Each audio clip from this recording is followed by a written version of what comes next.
हाय friends नमस्कार जय Jagannath welcome back to my channel. Friends देखंतु मु आज आपण मान पाखु आउ गोटे नुआ रेसिपी सहित आसी जाइछि जार ना हो चिंगुड़ी तरकारी। फ्रेंड्स या तैयारी करबा बहुत सहज, बहुत कम समय रे आ बहुत कम तेल मसला रे मु आज या तैयारी करिबी। यह देह पई बहुत हेल्दी होता है। ताले चलंतु फ्रेंड्स वीडियो को स्टार्ट करबा, किंतु स्टार्ट करिया पूर्व मु एतिकी कहबी मो वीडियो भल लागिले लाइक कमेंट शेयर करिवे आ जो माने मो चैनल नुआ अछंती से माने मो चैनल को सब्सक्राइब भी करनेबे। ताले चलंतु वीडियोटी को स्टार्ट करवा।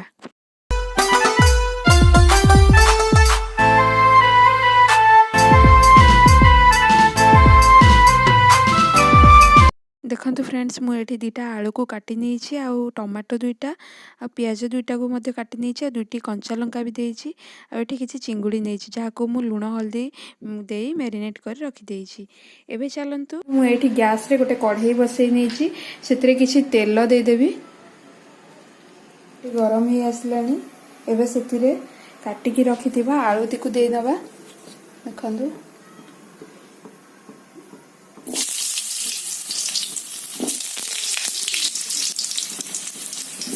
चोपा छड़े की आलू नहीं किसी लुण देदेवे, अल्प लुण देदेवे, अल्प हल्दी गुंड देदेवे,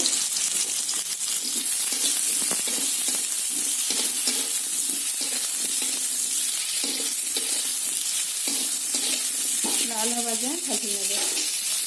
देखो आलूटी लाल हो गलानी। देखो एबे ताकू गोटे प्लेट को काढ़ी नेबे।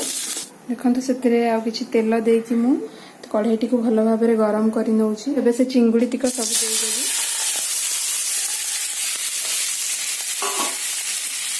भल भाव में भाजी नेबी। एथिरे मु लुण हल्दी आउ टिके लेंबू चिपुड़ी गोड़े नहीं। लेंबू देवा द्वारा आइंसिया अंशटा कटि जाए, आइंस गंधटा। देखते या भल भाव में पूरा लाल करके भाजी नेबे। ये मु खोड़पा छड़े देके आपन चाहिए खोड़पा भी रखिकी आप भाजी पारे, किंतु एथिरे मु खोड़पा को सब छड़े नहीं। एबे ताकू गोटे प्लेट को काढ़ी नबा।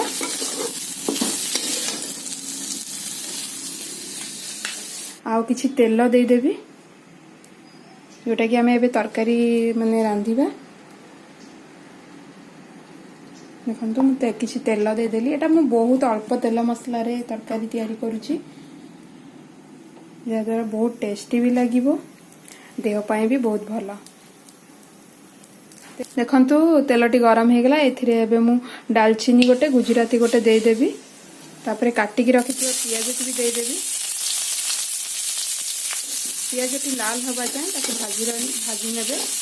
ए आमे पेस्ट करी रखिथिबा मसला टी को दे दबा।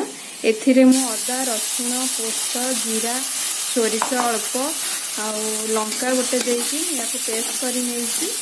हाँ आउ अलैच माने गुजराती आ दालचीनी भी गोटे देइथिली आ किछि धनिया भी सबुती को पेस्ट करी नहीं। एबे सेथिरे किछि हल्दी गुंड,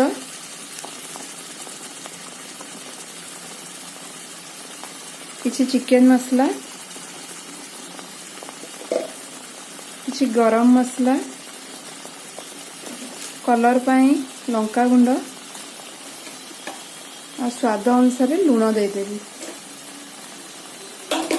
तापरे सबु मसला को देकी भल भाव में गोले नेबी।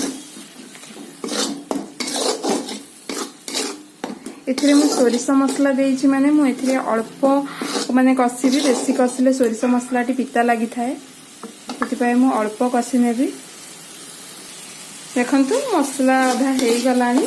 एबे मु सेतिरे काटिकी रखिथिबा टमाटो को दे देबी। मु दुईटा टमाटो स्लाइस करी काटी नेछि। देखंतु मु हल्का नरम होबा जाए मु टमाटो को गोळे नेबी। देखंतु चिंगुड़ी दे दबा।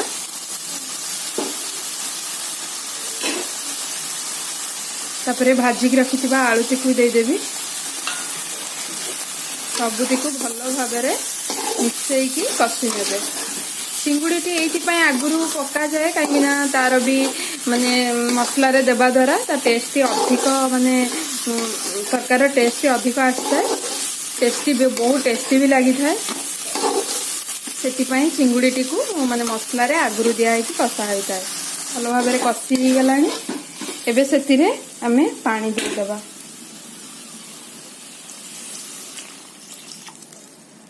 ଦେଖନ୍ତୁ ମୁଁ ଏଥିରେ 2 ଗ୍ଲାସ ପାଣି ଆଡ୍ କରିଛି। ଆପଣ ଆପଣଙ୍କର ହିସାବରେ ଝୋଳ ମାନେ କମ ବେଶୀ କରିପାରିବେ, ମାନେ ପାଣି ଦେବେ। ଆପଣଙ୍କୁ କେତେ ଝୋଳ ଦରକାର ଆପଣ ସେଇ ହିସାବରେ ପାଣି ଦେଇଦେବେ।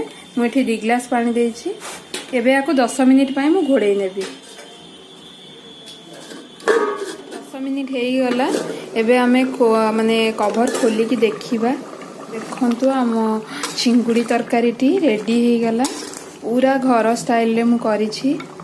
देखंतु आपण हिसाब रे झोल रखिबे, मु एतिकी रखिबी। ये देखंतु एबे मु हाथे रे कुटिकी रखिथिबा माने गरम मसला टिकु देई देबी। एथिरे मु लवंग, दालचीनी आ गुजराती गोटे देकी मु गुंड करि नैथिली। याकु एबे हमें देई दे किछि समय फुटीबा को छाडी दबा। तापरे हमर तरकारी रेडी हे जिवो।